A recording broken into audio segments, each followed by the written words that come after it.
കേരളത്തിലെ നമ്മുടെ യുവത്വത്തെ മുഴുവൻ വഴിതെറ്റിക്കുന്ന ഒരു മാഫിയ വർക്ക് ചെയ്യുന്നുണ്ടെങ്കിൽ ആ മാഫിയെ പുറത്തു കൊണ്ടുവരേണ്ട ചുമതല ആർക്കാ ചുമതല?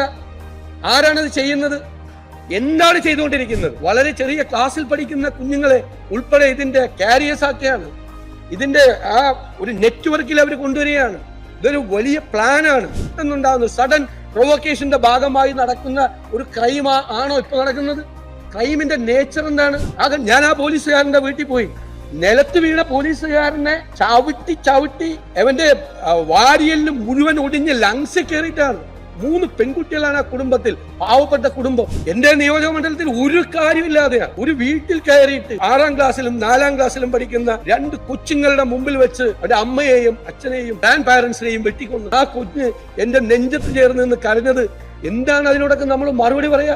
എത്രയോ പ്രാവശ്യം പരാതി പറഞ്ഞിട്ട് ഇവരെയൊക്കെ വിളിച്ച് ശാസിച്ച് വിടുക. നമുക്ക് എന്തു മറുപടിയാണ് ഈ കുഞ്ഞുങ്ങളോട് നമുക്ക് പറയാൻ പറ്റുന്നത്?